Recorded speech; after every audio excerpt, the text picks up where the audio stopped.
안녕하세요. 마마동심리연구소에서 그림 읽어드리는 미술치료사 김상경입니다. 오늘은요, 초등학교 4학년 남자친구가 그린 신체상, 자기의 신체의 모습을 그린 그림을 가지고 이야기해보려고 하는데, 이 친구는요, ADHD라고 하죠.注意력 결핍 과잉 행동의 증상을 가지고 있는 친구예요. 자, ADHD를 증상을 가지고 있는 친구가 자기의 신체를 어떻게 인식하고 있는지 여러분들하고 같이 보면서 ADHD의 어떤 특징적인 거를 조금 설명해 볼까 합니다. 그림 먼저 볼게요. 자, 이 그림은 신체상이라고 얘기할 수 있는데요. 자기 자신의 전신을 그린 거예요.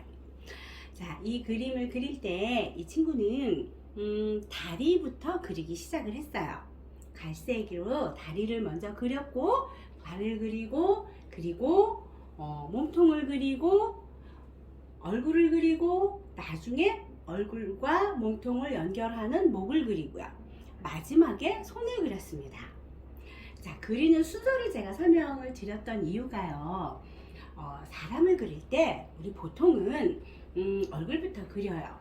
사람을 인식할 때 우리는 몸보다는 얼굴을 먼저 인식을 하기 때문에 그리는 순서가 얼굴부터 그리기도 하거니와 위에서 아래로 내려오는 순서가 보편적이고 일반적인 순서인데요.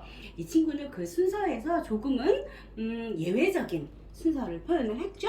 자, 그 점은 일반적인 사고 과정이 아니라 좀 독특한 사고 과정을 이야기하고 있는 겁니다. 자, 그 다음에 여러분들이 한눈에 보시기에도 몸과 얼굴의 비율이 맞지 않아요. 자, 처음부터 다리를 너무 크게 그렸고요. 그래서 비율에 맞춰서 몸이 커졌고, 그리고 얼굴을 그리려고 보니 이제 공간이 없어진 거죠.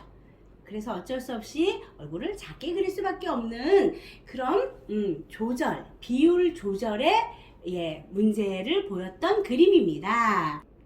자, 그래서 제가 다른 종이를 줄까? 다시 그릴까? 하고 의견을 물어봤는데, 아니요, 저 원래 얼굴이 작은 편이에요. 이렇게 얘기하면서 그래서 뭔가 좀 기형적인 사람이 완성이 됐어요.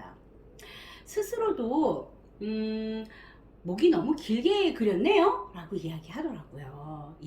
저런 목에 저런 어깨, 뭔가 비율적으로 내용적으로 뭔가 기형적이고 이상한 사람의 표현이 됐는데, 손을 상당히 큰 손을 그렸어요.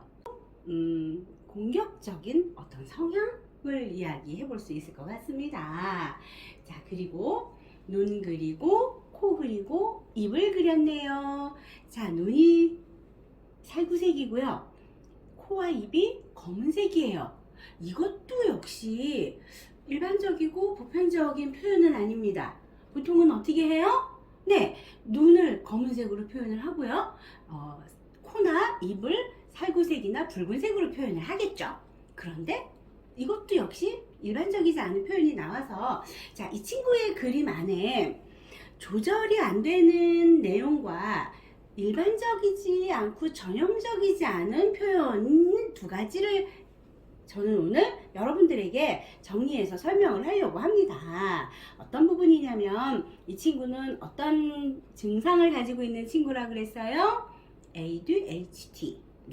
注意력 결핍 과잉 행동의 증상을 가지고 있는 아동이에요. 자,注意력 결핍 과잉 행동을 하고 있는 아동에게서 흔히 볼 수 있는 전형적인 그림이라고 설명할 수 있을 것 같습니다. 자, 다시 제가 정리 좀 해볼게요. 자, 제가 그림에서 전형적이지 않은 내용 두 가지를 이야기를 했어요.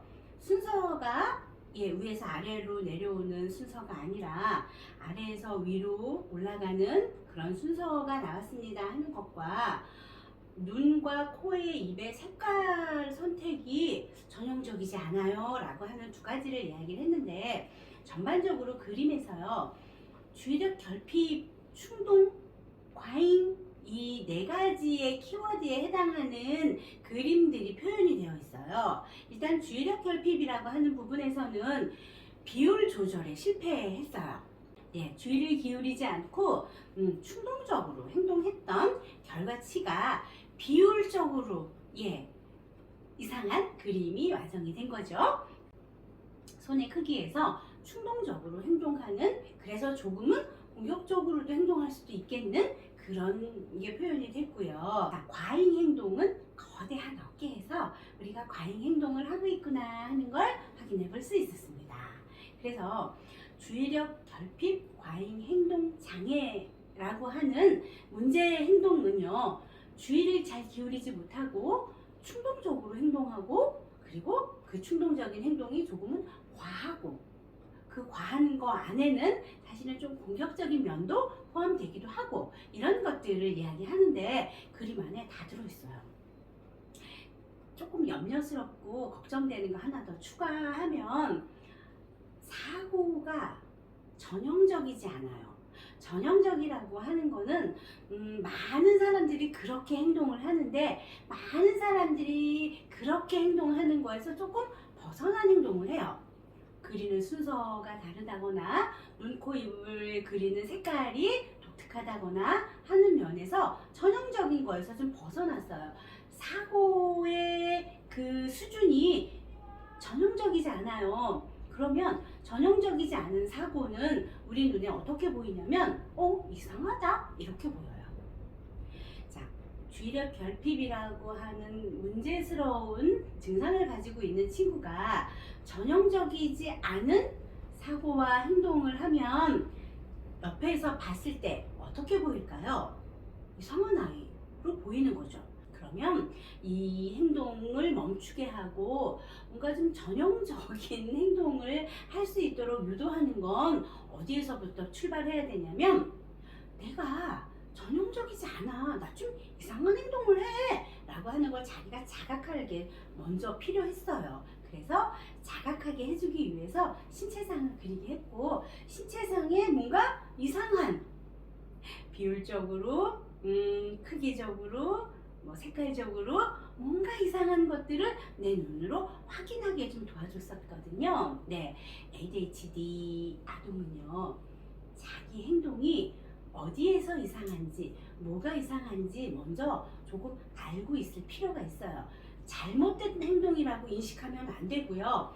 전형적인 거에서 벗어났다고 인식할 수 있게 도와줄 필요가 있습니다. 그래서 그럼 뭐가 전형적인데, 뭐가 안 이상한 건데, 그거를 스스로 찾아서 내 행동하고 맞바꿀 수 있게 도와주는 게 필요합니다. 오늘은 자기의 신체상 안에 ADHD적인 특징이 드러나 있던 그림을 가지고 여러분들하고 만났습니다. 다음에 또 다른 그림으로 만날게요. 안녕히 계세요.